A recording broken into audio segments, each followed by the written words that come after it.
আৰু ইয়াৰ পিছত যদি আমি দ্বিতীয় স্কন্ধ আলোচনা কৰি চাওঁ, তাত কি আছে চাওক, 24 তত্ত্বৰ বৰ্ণনা, অৰ্থাৎ সৃষ্টি তত্ত্বৰ বৰ্ণনা, ব্ৰহ্মাণ্ডৰ ৰচনাক্ৰম। আৰু সেই দ্বিতীয় স্কন্ধতে আছে ভগৱন্তৰ অনুকীৰ্তনৰ কথা।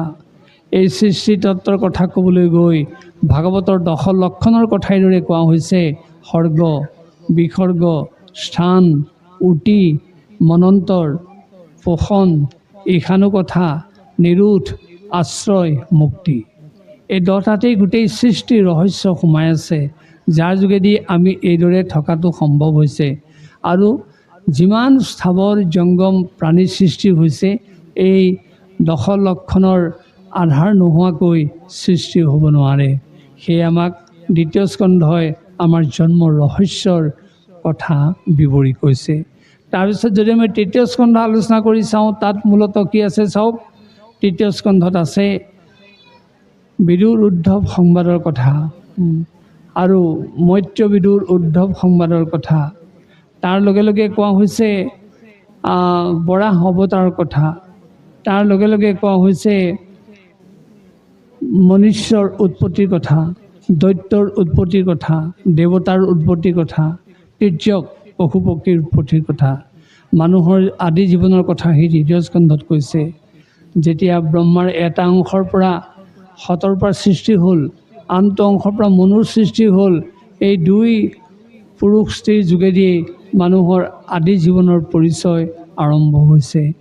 আৰু ঠিক সেইদৰে সেই তৃতীয় স্কন্ধতে আছে কপিল দেৱহূতিৰ আখ্যানৰ কথা, যি পুত্ৰই মাতৃক আত্মতত্ত্বৰ শিক্ষা প্ৰদান কৰিছে। আত্মাটো ক'ৰ পৰা আহিছে, আত্মাটোৱে কেনেকৈ দেহ ধাৰণ কৰিছে, আত্মাৰ লক্ষ্যৰ উদ্দেশ্য কি, এই সমস্ত কথা কপিল দেৱহূতিৰ আখ্যানত সন্নিৱিষ্ট হৈ আছে, যি কথা আমাৰ জীৱনৰ কাৰণে অতি লাগতিয়াল শিক্ষণীয় কাহিনী।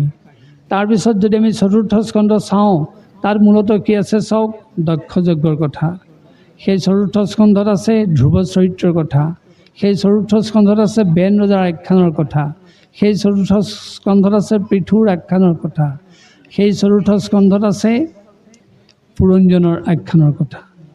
এই প্ৰতিটো কাহিনী আচলতে আমাক শিক্ষা দিছে। দক্ষ যজ্ঞই আমাক শিক্ষা দিছে সামাজিক মূল্যবোধ কেনেকৈ ৰক্ষা হ'ব পাৰে। কাৰণ নিজৰ পত্নীৰ সন্মুখত যেতিয়া নিজৰ মহাগুৰু স্বামীক কোনোবাই ভৰ্ৎসনা কৰিব, তাতকৈ আৰু ডাঙৰ অপৰাধ থাকিব নোৱাৰে।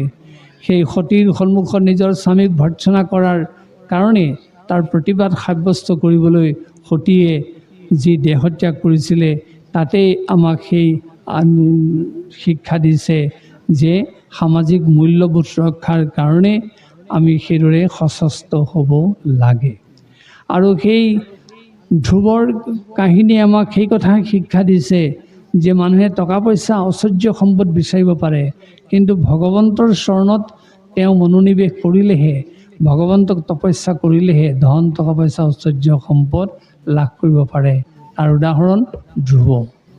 ঠিক সেইদৰে পৃথুৰ যোগেদি কোৱা হৈছে যে তেওঁ বেনৰ পুত্ৰ চাবলৈ গ'লে, কিন্তু তেওঁ এনেদৰে সুকৰ্ম কৰিলে ভগৱন্তৰ অৱতাৰ ৰূপে জন্মগ্ৰহণ কৰিবলৈ সমৰ্থ হ'ল। আৰু যি পৃথুক আদি ৰজা বুলি কোৱা হৈছে, যি পৃথুৱে ৰজাৰ চৰিত্ৰ কেনেকুৱা হ'ব লাগে, প্ৰজাক কেনেকৈ পালন কৰিব লাগে, কেনেকৈ প্ৰজাৰ কাৰণে সমস্তখিনি তেওঁ উদ্গাৰি দিব পাৰে, সেই গোটেইখিনি কাহিনী সেই পৃথুৰ চৰিত্ৰৰ যোগেদি কোৱা হৈছে, য'ত আমি সেই ৰাজনৈতিক আৰু সামাজিক জীৱনৰ আমি শিক্ষা লাভ কৰোঁ। আৰু সেই চতুৰ্থ স্কন্ধতে আছে পুৰঞ্জনৰ আখ্যানৰ কথা। প্ৰকৃতাৰ্থত আপুনি আমি সকলোৱেই পুৰঞ্জন। আমাৰ প্ৰত্যেকৰে দেহত 9খন দুৱাৰ আছে। সেই 9খন দুৱাৰৰ যি ৰখীয়া হৈ থাকে, অৰ্থাৎ পুৰৰ যি ৰখীয়া হৈ থাকে, সেইজনেই পুৰঞ্জন।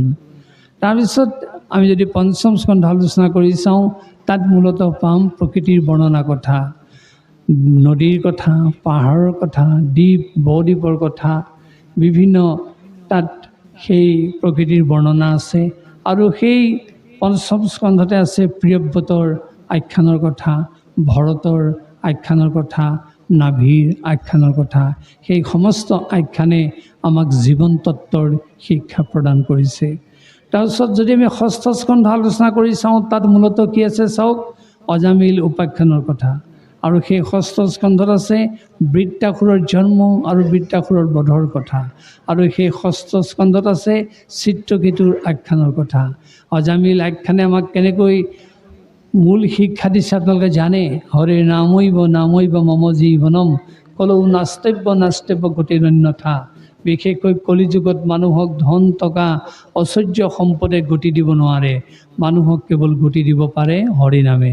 আৰু সেই অজামিলে হৰিনাম লৈ কেনেকৈ বৈকুণ্ঠ পালে, সি আমাৰ জীৱনৰ কাৰণে অমূল্য শিক্ষা। তাৰপিছত আমি যদি সপ্তম স্কন্ধ আলোচনা কৰি চাওঁ, তাত মূলতঃ কি পাম চাওক, তাত আছে হিৰণ্যকশিপু হিৰণ্যাক্ষৰ উৎপীড়ন আৰু বধৰ কথা আৰু প্ৰহ্লাদ চৰিত্ৰৰ কথা। তাৰ পৰা আমি অমূল্য শিক্ষা লাভ কৰোঁ। কাৰণ প্ৰহ্লাদ কোন? পৰম বৈষ্ণৱ, প্ৰহ্লাদ পৰম ভকত, প্ৰহ্লাদ ভক্তিমন্ত পুৰুষ। প্ৰহ্লাদ ভক্তিমন্ত পুৰুষ কেনেকৈ হ'ল? প্ৰহ্লাদে নিজকে উদ্ধাৰ কৰাৰ লগতে 21 পুৰুষ উদ্ধাৰ কৰিলে কেনেকৈ? আমি কৈ দিব পাৰোঁ তপৰাই যে মায়াক কয়াধুৰ যোগেদি তেওঁ ভক্তিমন্ত হ'ল, তেওঁ এইদৰে পৰম বৈষ্ণৱ হ'ল আৰু সৎসংগ নাৰদৰ আশ্ৰয়ত তেওঁৰ জীৱনটো এইদৰে গঢ় দিলে। তেতিয়া আমি ক'ম নেকি যে তেওঁৰ পিতৃ হিৰণ্যকশিপুৰ কোনো অৰিহণা নাই? আমি যদি অৰিহণা নাই বুলি কওঁ, উত্তৰটো শুদ্ধ নহ'ব। কাৰণ ৰসাত ৰক্তু তত মাংসা মাংসাত মেদ্য প্ৰজায়তে মেৰুচ অস্থি তত মজ্জা তত শুক্ৰ সম্ভৱ। এই 7টা ধাতুৰে এটা সন্তান সৃষ্টি হ'ব পাৰে। গতিকে প্ৰহ্লাদৰ ক্ষেত্ৰতো একেই কথা। সেই পিতৃ মাতৃয়ে 7টা ধাতুৰে তেওঁক জন্ম দিছে। সাধাৰণতে পিতৃয়ে 4টা ধাতু দিয়ে আৰু মাতৃয়ে 3টা ধাতু দিয়ে। সেয়ে এটা ল'ৰা বা এজনী ছোৱালী ভাল বেয়া হোৱাৰ ক্ষেত্ৰত পিতৃ মাতৃ উভয়ৰে অৰিহণা আছে। এই প্ৰহ্লাদ ভক্তিমন্ত হোৱাৰ ক্ষেত্ৰত মাক কয়াধুৰ যেনেকৈ অৰিহণা আছে, সেই পিতৃ হিৰণ্যকশিপুৰ অৰিহণা আছে। আপোনালোকৰ মনত কৌতূহল জাগিব, যিজন হৰিবিদ্বেষী, যিজনে হৰি নামেই নলয়, তেওঁৰ কেনেকৈ পবিত্ৰ হ'ল? তেওঁ কেনেকৈ প্ৰহ্লাদ ভক্তিমন্ত হোৱাৰ ক্ষেত্ৰত অৰিহণা সংযোজিত কৰিছে? কেনেকৈ চাওক, তাৰ এটা মনোৰম কাহিনী আছে, আমি আপোনালোকক চমুকৈ কৈছোঁ। যিদিনাখন হিৰণ্যকশিপুৱে তপস্যালৈ যোৱাৰ মন মেলিলে, তেতিয়া তেওঁ ৰাণী কয়াধুক মাতি আনি ক'লে, কয়াধু, কালিলৈ প্ৰত্যক্ষতে মই হিমগিৰিলৈ যাম আৰু মোৰ এই যাত্ৰাৰ উদ্দেশ্য তপস্যা, আৰু এই তপস্যাৰ উদ্দেশ্য অমৰত্ব বৰ লাভ কৰা। সেয়ে মই তোমাক ক'বলৈ আহিলোঁ। আৰু যিদিনাখনলৈকে মই তপস্যাত সিদ্ধি লাভ নকৰোঁ, মই ৰাজ্যলৈ ঘূৰি নাহোঁ। আৰু যদি মোৰ জীৱনটো তাত শেষ হৈ যায়, তাৰ কাৰণে তুমি দুখ নকৰিবা। মোৰ লক্ষ্য, মই তপস্যাত সিদ্ধি লাভ কৰিবই লাগিব। তেতিয়া কয়াধুৱে মাত লগালে, স্বামী, আপুনি ইমান এটা পবিত্ৰ কাৰ্যলৈ আগবাঢ়িছে, মই আপোনাক অন্তৰৰ সৈতে সমৰ্থন জনাইছোঁ। আৰু সঁচাকৈ আপুনি যদি তপস্যাত সিদ্ধি লাভ কৰে, অমৰত্ব বৰ লাভ কৰে, আমাৰ দৈত্য জাতি অমৰ হৈ যাব। ইয়াতকৈ আৰু ভাল বাৰ্তা কি থাকিব পাৰে? সেয়ে মই আপোনাক অকণো বাধা নিদিওঁ, আপুনি যাওক। কিন্তু মোৰ এটা মিনতি আছে, আপুনি নিজেই কৈছে আপোনাৰ এই যাত্ৰাৰ পৰিক্ৰমা কিমান দীঘলীয়া হয় ঠিক নাই, ৰাজ্যলৈ ঘূৰি আহে নে নাহে তাৰো নিশ্চয়তা নাই। মোৰ মিনতিটো হৈছে, আজিৰ দিনটো আপুনি অন্ততঃ মোক দিয়ক। তেতিয়া হিৰণ্যকশিপুৱে মানি ল'লে, বেছ কয়াধু, আজি মই সকলো চিন্তা ত্যাগ কৰি কেৱল মই তোমাৰ লগত থাকিম। তেতিয়া দুয়োৱে ৰাতিপুৱা বহিলে, বাৰ্তালাপ আৰম্ভ হ'ল, বিভিন্ন কথা পাতিলে। কথা পাতি থাকোঁতে তেওঁলোকৰ চোতালত এজোপা গছৰ ডালত পৰি এটা পক্ষীয়ে কেৱল নাৰায়ণ নাৰায়ণ নাৰায়ণ এই শব্দটো উচ্চাৰণ কৰি আছে।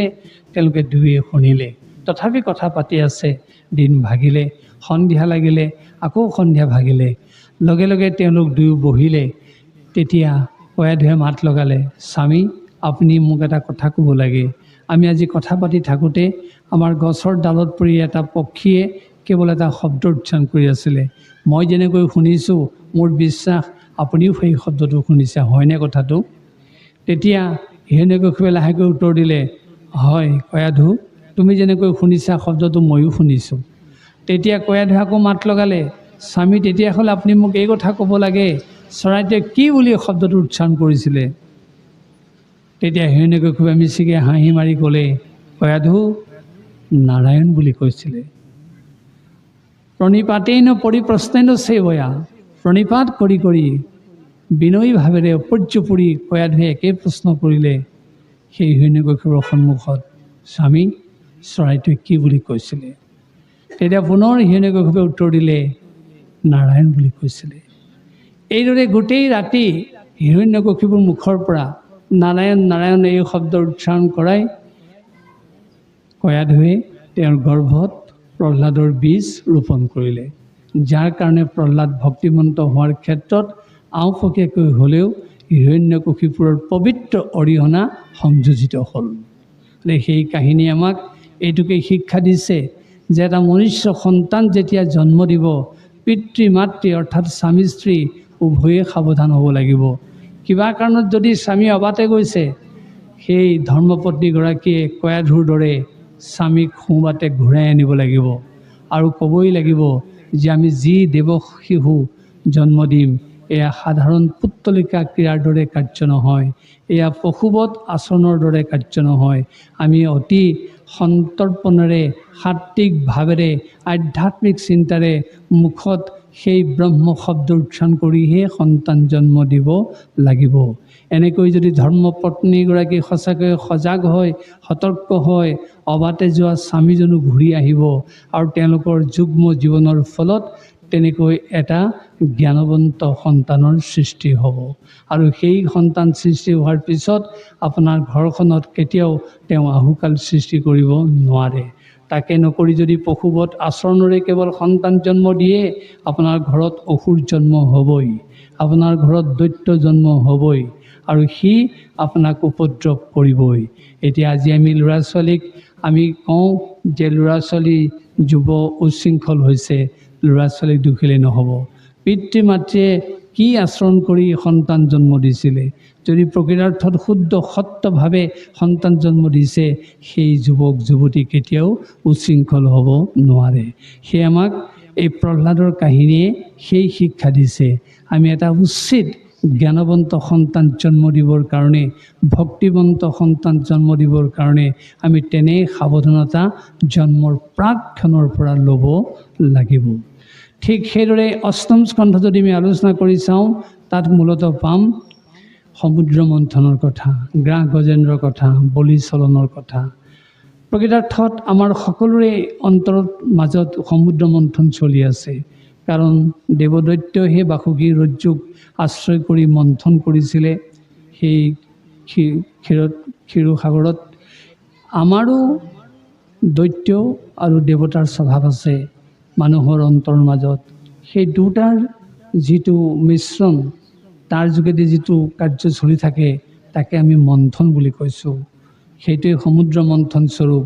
সমুদ্ৰ মন্থনত যেনেকৈ 14টা সম্পদ সৃষ্টি হ'ল, শেষত অমৃত বাহিৰ হ'ল, আমাৰো তেনেকৈ মানুহে এই মন্থনৰ যোগেদি বিভিন্ন সম্পদ বিচাৰিছে, শেষত বিচাৰিছে জ্ঞান অমৃত। আৰু যেতিয়াই তেওঁ জ্ঞান অমৃত লাভ কৰিব, জীৱনটো উদ্ভ্ৰান্ত হ'ব নোৱাৰে। এয়াই হৈছে সমুদ্ৰ মন্থনৰ তাৎপৰ্য। তেনেকৈ সেই অষ্টম স্কন্ধত আছে গ্ৰাহ গজেন্দ্ৰৰ কথা। আপোনালোকৰ সকলোৰে হৃদয়ৰ মাজত গ্ৰাহ গজেন্দ্ৰৰ যুদ্ধখন চলি আছে। কেৱল ত্ৰিকুট পৰ্বতত সেই ঘৰিয়ালটোৰ হাতীটোৰ যুদ্ধ কথাই ইয়াত কোৱা হোৱা নাই, কাৰণ আমাৰ ইয়াতো অন্তৰৰ মাজত সেই ঘৰিয়াল আৰু হাতীটো আছে। তাৰমানে ঘৰিয়ালটো কোন, গ্ৰাহ কোন? মেটেৰিয়েলিষ্টিক বস্তুৰ প্ৰতীক, আমাক কেৱল বস্তু লাগে। গজেন্দ্ৰ কোন? স্পিৰিচুৱেলিজিম, ভাৱবাদৰ প্ৰতীক। আমি এফালে যেনেকৈ বস্তু বিচাৰোঁ, আনফালে আমি আধ্যাত্মিক চিন্তাত উপনীত হওঁ। এয়াই হৈছে গ্ৰাহ গজেন্দ্ৰৰ যুদ্ধ। আৰু যেতিয়াই আমি বস্তুৰ স্পৃহা কমাই ভাৱবাদত উপনীত হ'ম, তেতিয়া আমি শান্তি লাভ কৰিম, যিটো গজেন্দ্ৰৰ চৰিত্ৰ। সুন্দে ধৰি পদ্মগুত ওপৰক তুলি, গজেন্দ্ৰে শৰণ লৈলা ত্ৰাহি হৰি বুলি। তেওঁ বুজি পালে যে তেওঁৰ কেৱল কায়িক শক্তিৰে গ্ৰাহক পৰাস্ত কৰিব নোৱাৰে, তেওঁ ভাৱবাদেহে পৰাস্ত কৰিব পাৰিব। সেইকাৰণে ভগৱন্তৰ আশ্ৰয় লৈছিলে। গতিকে আমাকো কোৱা হৈছে আমি বস্তু বিচাৰিম ঠিকেই, সংসাৰত থাকিম ঠিকেই, ল'ৰা ছোৱালী উৎপন্ন কৰিম ঠিকেই, তাৰ মাজত আমি প্ৰভু ভগৱন্তক যদি সৰ্বোচ্চ জ্ঞান কৰোঁ, ভাৱবাদৰ আশ্ৰয় লওঁ, আমিও নিশ্চয় শান্তি লাভ কৰিম। আৰু সেই ভগৱানে গজেন্দ্ৰক ৰক্ষা কৰাৰ দৰে আমাকো অনবৰতে ৰক্ষা কৰিব। ঠিক সেইদৰে নৱম স্কন্ধ যদি আমি আলোচনা কৰি চাওঁ, সেই নৱম স্কন্ধটো আছে আমাৰ জীৱনৰ শিক্ষা, অমূল্য শিক্ষা। বিভিন্ন তাত বংশৰ কাহিনী আছে, চন্দ্ৰবংশ, সূৰ্যবংশ, ইক্ষ্বাকু বংশ, ৰাজবংশ, মনুবংশ, যদুবংশৰ কাহিনী। তাৰ ভিতৰত সূৰ্যবংশৰ দুটি মূল চৰিত্ৰ ৰাম আৰু হৰিশ্চন্দ্ৰ। এই দুটি চৰিত্ৰই আমাক জীৱনৰ শিক্ষা দিছে। কি দিছে? সত্যত অবিচলিত হৈ থকা শিক্ষা। তেওঁলোকে সত্যত অবিচলিত হৈ থকাৰ কাৰণে বহুত দুৰ্যোগ ধুমুহা পাৰ কৰিলেও পিছত তেওঁলোক জয় হৈছে। আমাকো কোৱা হৈছে বিভিন্ন সমস্যাই আমাক কাবু কৰিব পাৰে, কিন্তু আমি যদি সত্যত অবিচলিত হৈ থাকোঁ, সেই শ্ৰীৰামচন্দ্ৰৰ দৰে, হৰিচন্দ্ৰৰ দৰে আমিও ৰক্ষিত হ'ব পাৰিম। আৰু জীৱনৰ যিটো জয়ৰ পথ, সেইটো আমি দেখা পাম। ঠিক সেইদৰে দশম স্কন্ধ যদি আমি আলোচনা কৰি চাওঁ, তাত মূলতঃ কি আছে চাওক। সেই দশম স্কন্ধত আছে ভগৱান কৃষ্ণৰ জন্মৰ ৰহস্যৰ কথা, লীলা প্ৰকাশৰ কথা। আৰু সেই দশম স্কন্ধত আছে ৰুক্মিণী হৰণৰ কথা, পাৰিজাত হৰণৰ কথা, সুধম্না আখ্যানৰ কথা, কংস বধৰ কথা, জৰাসন্ধ বধৰ কথা, মুচুকুন্দ স্তুতিৰ কথা, নৰকাসুৰ বধৰ কথা, কালযবন বধৰ কথা। আৰু সেই দশম স্কন্ধত আছে যাক ভাগৱতৰ মহাপ্ৰাণ বুলি কোৱা হৈছে, ৰাসলীলাৰ কথা। আমাক এই ৰাসলীলাৰ যোগেদি কি শিক্ষা দিছে? জীৱাত্মাই যেতিয়া পৰমাত্মাক বিচাৰে, সেই ৰসত তেওঁ দ্ৰৱীভূত হ'বই লাগিব। আৰু যেতিয়া সেই ভগৱান কৃষ্ণত তেওঁৰ কায় মন বাক্যেৰে সমস্তখিনি অৰ্পণ কৰি দিব, সেই ৰসতে দ্ৰৱীভূত হ'ব, তেতিয়াই তেওঁ পৰমাত্মাক লাভ কৰিব। অৰ্থাৎ সমস্ত ৰসৰ ভাণ্ডাৰ ভগৱান কৃষ্ণ। তেওঁক যি দৃষ্টিৰেই নাচাওক, তাতেই তেওঁলোকে ৰস পাব পাৰে। সেই জীৱাত্মাই পৰমাত্মাক বিচৰাৰ কাৰণে যি ৰসৰ আশ্ৰয় লৈছিল, সেই হৈছে আধ্যাত্মিক তত্ত্বযুক্ত ৰাস। গতিকে আমি সেই আধ্যাত্মিক তত্ত্বযুক্ত ৰসৰ যোগেদি, অৰ্থাৎ ৰাসৰ মাধ্যমেৰে ভগৱন্তক লাভ কৰিব পাৰোঁ। এয়া দশম স্কন্ধৰ শিক্ষা। তাৰপিছত যদি আমি একাদশ স্কন্ধ আলোচনা কৰি চাওঁ, তাত মূলতঃ কি আছে চাওক। নিমি নৱ সিদ্ধ সংবাদৰ কথা। একাদশ স্কন্ধত আছে ব্ৰাহ্মণৰ দ্বাৰা যদুবংশৰ অভিসম্পাতৰ কথা। আৰু সেই একাদশ স্কন্ধত কি আছে? শ্ৰীকৃষ্ণৰ বৈকুণ্ঠ প্ৰয়াণৰ কথা। একাদশ স্কন্ধত আছে কৃষ্ণ উদ্ধৱ সংবাদৰ কথা। আমি আগতে কৈছোঁ, আমাক কৃষ্ণ উদ্ধৱ সংবাদৰ যোগেদি সাধ্য ভক্তি, সাধন ভক্তিৰ পৰিচয় দিছে। কাৰণ আমি মানুহ মাত্ৰেই আমি সকলো কৰ্মমুখী জীৱ। আমি একেদিনাই চকু মুদি ভগৱন্তক লাভ কৰিব নোৱাৰোঁ। সেয়ে আমি সাধন মাৰ্গৰ আশ্ৰয় ল'ব লাগিব। সাধন মাৰ্গৰ আশ্ৰয়ত যেতিয়া আমি গৈ থাকিম, তেতিয়াহে এদিন সাধ্য মাৰ্গত উপনীত হ'ব পাৰিম। যিটোক আমি নিৰাকাৰ ব্ৰহ্ম বুলি কৈছোঁ, যিটো আমি নিৰক্ষৰ বুলি কৈছোঁ, অক্ষৰ ব্ৰহ্ম। সেই অক্ষৰ ব্ৰহ্মক সাৱটি লৈ আমি সেই ভগৱন্তক আমি লাভ কৰিব পাৰোঁ। এয়াই হৈছে একাদশ স্কন্ধৰ মূল শিক্ষা। তাৰপিছত যদি আমি দ্বাদশ স্কন্ধলৈ আহোঁ, সেই দ্বাদশ স্কন্ধত আছে যুগবিলাকৰ পৰিচয়ৰ কথা, বেদৰ শাখা প্ৰস্তুতৰ কথা। আৰু সেই দ্বাদশ স্কন্ধত আছে ভাবী ৰজাৰ আখ্যানৰ কথা। আৰু সেই দ্বাদশ স্কন্ধত আছে মহাভাগৱত পৰীক্ষিতৰ মুক্তিৰ কথা। গতিকে আমাক পৰীক্ষিতে কি শিক্ষা দিলে? পৰীক্ষিতে দেখুৱাই দিলে যে মানুহে জীৱনত জ্ঞাতে অজ্ঞাতে ভুল কৰিব পাৰে। সেই ভুলৰ শুধৰণি ভাগৱত। কাৰণ পৰীক্ষিতে শেষত ভাগৱতৰ আশ্ৰয় ল'লে, যাৰ কাৰণে তেওঁ মুক্তি লাভ কৰিলে। গতিকে এইদৰে দ্বাদশ স্কন্ধই আমাক বাস্তৱ জীৱনত শিক্ষা প্ৰদান কৰিছে। আমি যদি সেই অমূল্য শিক্ষাবিলাক বুটলিব জানো, আমি জীৱনত নিশ্চয় সুৰক্ষা অনুভৱ কৰিম। আৰু ভাগৱত মূল ভক্তিৰ আধাৰ। সেই ভক্তিৰ আশ্ৰয় ল'লে আমাৰ কি লাভ হ'ব পাৰে চাওক। তদম বিতাস যে জীৱা ভৱিষ্যন্তি কলা বিহ পাপিনোপি গমিষ্যন্তি নিৰ্ভয়ং কৃষ্ণ মন্দিৰম। যিজনে ভক্তিক অংগীভূত কৰি ল'ব, তেওঁ বোলে পাপ বাসনা থাকিলেও নিৰ্ভয়ে কৃষ্ণ মন্দিৰত প্ৰৱেশ কৰিব পাৰে। আকৌ কৈছে যে সংচিত্তে বসেত ভক্তি সৰ্বদা প্ৰেমৰূপিণী নত্তে পশ্যন্তে কি নাচং স্বপ্নে অপি মলমূৰ্তয়। যিজনৰ হৃদয়ত ভক্তি প্ৰেম সলীলাৰূপে বৈ থাকিব তেওঁ বাস্তৱ জীৱনত কিয় সপোনতো জন্মজাক দেখিবলৈ নাপায়। আৰু কোৱা হৈছে প্ৰলয়ং হি গমিষ্যন্তি শ্ৰীমদ ভাগৱত ধনে কলেৰ দুচে ইমে শব্দে সিংহ শব্দাত বৃকাহিব। যেনেকৈ সিংহৰ শব্দ শুনিলে বৃক ৰাং কুকুৰ পলায়ন কৰে, তেনেকৈ যেতিয়াই য'ত ভাগৱতৰ ধ্বনি উত্থাপিত হ'ব তাৰ পৰা বোলে মহাপ্ৰলয়ো আঁতৰি যাব পাৰে আৰু কুলিৰ সমস্ত দুখ নাইকিয়া হৈ যাব পাৰে।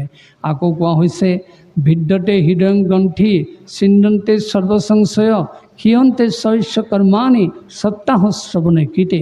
এই ভাগৱত যদি সপ্তাহজোৰা হয়, এই সপ্তাহজোৰা ভাগৱতৰ ফলত মানুহৰ ভেদভাৱ অন্তৰ পৰা নাইকিয়া হৈ যায়, কৰ্মবন্ধন দূৰ হৈ যায় আৰু যি সংশয় থাকে সেয়াও নাইকিয়া কৰে। সেয়ে ভাগৱতে আমাক এনেদৰে পৰিশীলিত জীৱন দিব পাৰে। আকৌ কৈছে কামং ক্ৰোধং লোভম মাচ্ছৰমেবচ দম্ভ দৈশ্য মোহস্য দূৰৈশ্য কথাব্ৰতী। যি নিষ্ঠাৰে ভাগৱত কথাত ব্ৰতী হ'ব তেওঁৰ অন্তৰ পৰা কাম ভাৱ নাইকিয়া হৈ যাব, ক্ৰোধ খং ভাৱ নাইকিয়া হৈ যাব, দম্ভ দৈশ্য ভাৱ নাইকিয়া হৈ যাব, মাশ্চৰ্য অৰ্থাৎ পৰশ্ৰীকাতৰতা লোকৰ দেখিব নোৱাৰা হোৱা অৱস্থা নাইকিয়া হৈ যাব আৰু মোহ ভাৱ নাইকিয়া হৈ যাব। কিন্তু আপোনালোকে প্ৰমাণ কৰি চাব ভাগৱত এদিন নহয় দুদিন নহয় 7 দিন শুনিলে 7 দিন শুনাৰ পিছতো তেওঁৰ অন্তৰ পৰা সেই মল দূৰ নহ'ল। ভাগৱত শুনাৰ পিছত আপোনালোকে বেয়া নাপাব, আপোনালোকৰ ইয়াত নাই হয়তো, ক'ৰবাত আছে তেনেকুৱা। 7 দিন শুনিলে গৈয়ে গৃহস্থজনে গৃহিণীৰ লগত কাজিয়া আৰম্ভ কৰি দিলে। ভাগৱত 7 দিন শুনাৰ পিছত গৈয়ে ইঘৰৰ সম্পত্তি দেখি পৰশ্ৰী কাতৰ ভাৱটো জাগৃত কৰিলে। কেনেকৈ তেওঁ পৰদ্ৰব্য আহৰণ কৰিব পাৰে তাৰ চিন্তাত ব্ৰতী হ'ল। তাৰমানে তেওঁক ভাগৱতে ক্ৰিয়া কৰা নাই। কাৰণ যদি ভাগৱতে ক্ৰিয়া কৰিলেহেঁতেন তেওঁৰ কাম ক্ৰোধ লোভ মোহ এইবোৰ থাকিব নোৱাৰে। সেয়ে আমি ক'ব খোজোঁ ভাগৱত কেৱল গতানুগতিক কোনোবা পৰিৱেশক দেখি অনুষ্ঠিত কৰা অনুষ্ঠান নহয়। এই ভাগৱত আপোনালোকে যেতিয়া নিষ্ঠাৰে শুনিব সি হৃদয়ত ক্ৰিয়া কৰিব লাগিবই। আমি আশা কৰিছোঁ আপোনালোকে সেই ভাৱেৰে এই ভাগৱত শুনিব অহোৰাত্ৰ, আৰু তাৰপিছত নিশ্চয় আপোনালোকৰ শৰীৰ আৰু মনৰ মাজত এই ক্ৰিয়া কৰিব। আমি ভাবোঁ আনে পতা ভাগৱত অনুষ্ঠানতকৈ আপোনালোকৰ এদিনীয়া হ'লেও এই ভাগৱত অনুষ্ঠান ব্যতিক্ৰমী অনুষ্ঠান হ'ব। ইয়াৰ পৰা আপোনালোকে জীৱনত প্ৰতিফলন ঘটোৱা শিক্ষাবিলাক লৈ যাব, এনে আমি আশা ৰাখিছোঁ। আৰু সৰ্বশেষত পুনৰ সেই ভাগৱতৰ ভক্তিৰ মাহাত্ম্যৰে সেই কথা আমি পুনৰ ক'বলৈ বিচাৰিছোঁ। ন প্ৰেতো ন পিশাচিষু ন ৰাক্ষসেষু সুদানাম ভক্তিযুক্ত মনস্কাৰণাং স্পৰ্শনে ন প্ৰভুৰ ভৱেত। যি প্ৰকৃতাৰ্থত ভাগৱত ভক্তিৰ আশ্ৰয় ল'ব তেওঁক ৰাক্ষসে স্পৰ্শ কৰিব নোৱাৰে, পিশাচে স্পৰ্শ কৰিব নোৱাৰে, দৈত্য দানৱে স্পৰ্শ কৰিব নোৱাৰে। আমি হয়তো আজি কম যে আমাৰ মাজত দৈত্য ৰাক্ষস পিশাচ কোন আমি চিনি নাপাওঁ। ভাওনাত চিনি পাওঁ, ৰূপসজ্জা সাজসজ্জা কেশসজ্জাৰে উদাত্ত ভাৱত যেতিয়া প্ৰৱেশ প্ৰস্থান কৰে বচন কয় সেইজন অসুৰ, সেইজন ৰাক্ষস, সেইজন দৈত্য বুলি আমি চিনি পাওঁ। কিন্তু আমাৰ সমাজত দৈত্য ৰাক্ষস পিশাচ কোন? আমাৰ মাজতো আছে। সেই কেশসজ্জা সাজসজ্জাৰে নহয়, সেই বেশভূষাৰে নহয়। আমাৰ মাজত থকা দৈত্য ৰাক্ষস কোনজন?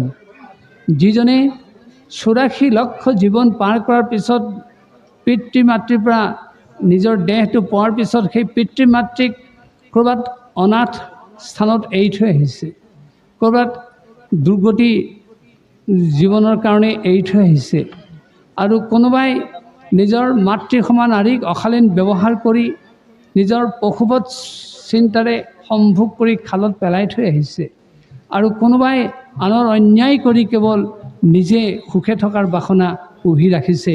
এইবিলাকেই হ'ল আমাৰ সমাজৰ দৈত্য। এইবিলাকেই হ'ল আমাৰ সমাজৰ দানৱ, এইবিলাকেই হ'ল আমাৰ সমাজৰ অসুৰ। গতিকে আমি সেই স্বভাৱী অসুৰ দৈত্য দানৱ এই সত্তাটোকো আমি নাইকিয়া কৰিব পাৰিম যদি আমি প্ৰকৃতাৰ্থত ভাগৱতৰ আশ্ৰয় লওঁ। সেয়ে আমি পুনৰবাৰ নিবেদন জনালোঁ, আপোনালোকে নিষ্ঠাৰে ভাগৱত শুনিব আৰু ইয়াৰ কথাবিলাক টোপোলা বান্ধি ঘৰলৈ লৈ যাব আৰু ঘৰত তাৰ বাস্তৱ প্ৰতিফলনৰ কাৰণে সজাগ সতৰ্ক হ'ব। দেখিব আপোনালোকতো সুৰক্ষিত হৈছেই, ঘৰখন সুন্দৰ হৈছে, সমাজখন সুন্দৰ হ'ব। এনে আশা ৰাখি আপোনালোকলৈ পুনৰবাৰ আমাৰ ভক্তি ভৰা শ্ৰদ্ধা আগবঢ়াই আমাৰ কথাখিনি আমি সামৰণি মাৰিবলৈ লৈছোঁ।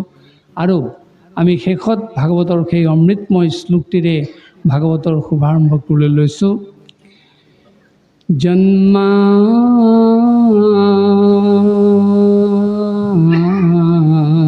ঐশ্বৰ্যতুন্নয়াদিতৰত স্বাৰ্থে সবিঘ্নস্বৰাট তেনে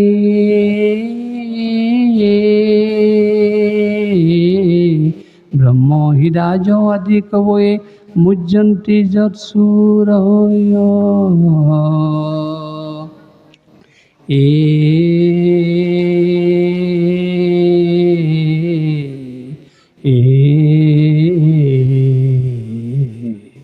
তেজো বাৰিমিদাং যথা বিনিময় যত্ৰ ত্ৰিশগমৃষা ধামনা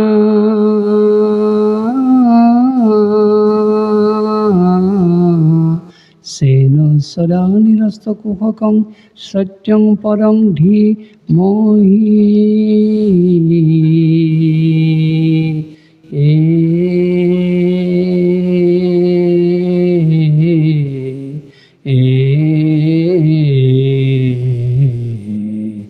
জন্মাদ ঐশ্বৰ্যতুন্নয়া দ্বিতীয়ত স্বাৰ্থে সবিঘ্নস্বৰাট।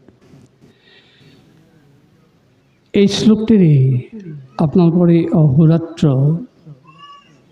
ভাগৱত অনুষ্ঠানটি আনুষ্ঠানিকভাৱে আমি শুভ উদ্বোধন কৰিলোঁ।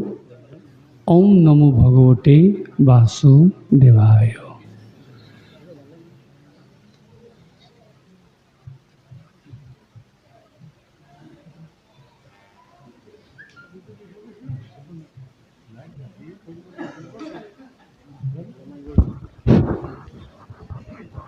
কৃষ্ণ।